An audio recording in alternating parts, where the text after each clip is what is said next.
ఈరోజు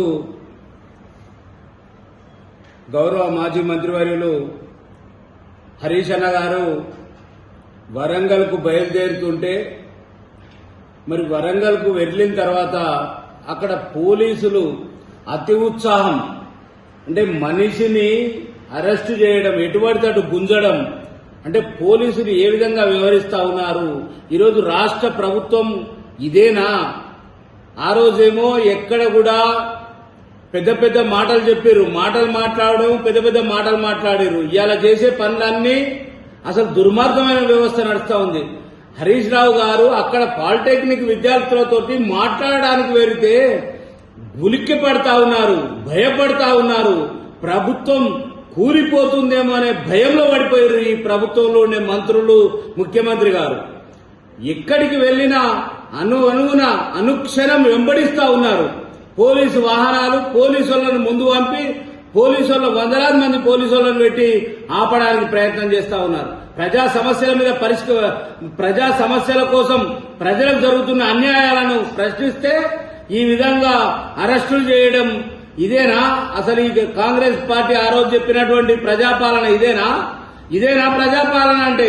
ఆ రోజేమో కంచెలు లేవన్నారు, ఈ రోజు అడుగడుగునా కంచెలేస్తూ పోలీసులను పెట్టి ఆపడానికి ప్రయత్నం చేస్తా ఉన్నారు.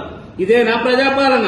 మీరు ఇచ్చినటువంటి హామీలు నెరవేర్చకుండా, మీరు ఏ పని చేస్తామని చెప్పి ఆ పనులు చేయకుండా ఇవాళ విద్యార్థులందరినీ ఇంకా రోడ్డు మీదకి తీసుకొచ్చే దుర్మార్గమైనటువంటి వ్యవస్థ నడుస్తా ఉంది. ఇవాళ పాలిటెక్నిక్ విద్యార్థులందరూ 15 రోజుల నుంచి 10 రోజుల నుంచి రోడ్ల మీద పడి మొత్తుకుంటున్నా ప్రభుత్వానికి చీమ కుట్టినట్టు లేదు. ఈ మొద్దు ప్రభుత్వానికి ఇంకెన్నడూ అసలు దేవుడు ఈ ప్రభుత్వం పరిపాలిస్తున్నటువంటి ముఖ్యమంత్రి గారిని మరి శిక్షించాలంటే ఆ దేవునికి కూడా భయపడుతుండే పరిస్థితి వచ్చింది. అసలు దేవుడి మీద ఒట్లు పెడతా ఉన్నాడు.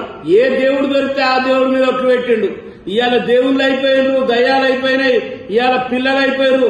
అందరినీ మోసం చేసి ఈరోజు ప్రతిపక్ష నాయకులను ఎక్కడ కనపడితే అక్కడ ఇబ్బంది పెట్టే కార్యక్రమం చేస్తా ఉన్నాడు. ఇది కాదు, నువ్వు ఇచ్చిన పనులు నెరవేర్చక, నువ్వు చేస్తాన్న పని చేయక, నువ్వు ఒకవేళ ఇవాళ విద్యార్థుల పట్ల నీకు కనీస అవగాహన ఉంటే ఆ విద్యార్థులు ఎందుకు రోడ్డు మీదకి వస్తున్నారని ఆలోచన చేయాలి. ఏది చేయకుండా కేవలం ప్రతిపక్ష నాయకులను అరెస్టులను చేసి ఇది ఆపుతా అంటే ఆపేది కాదు. ఖచ్చితంగా ఇంకా రెట్టింపుతోటి ఉద్యమం తీవ్ర రూపం దాలుస్తుంది. మొన్ననే జరిగింది, కేంద్ర ప్రభుత్వాన్ని మెడలు వంచి ఆల్రెడీ ఇక నీకు దగ్గరలో పడ్డాయి. విద్యార్థులతో పెట్టుకున్న ఏ ప్రభుత్వం ముందర వాళ్ళలేదు. తప్పకుండా నీకు కూడా నూకలు చెల్లినాయని చెప్పి తెలియజేస్తా ఉన్నాం. జై తెలంగాణ, జై హరీష్ అన్న, జై కేసీఆర్.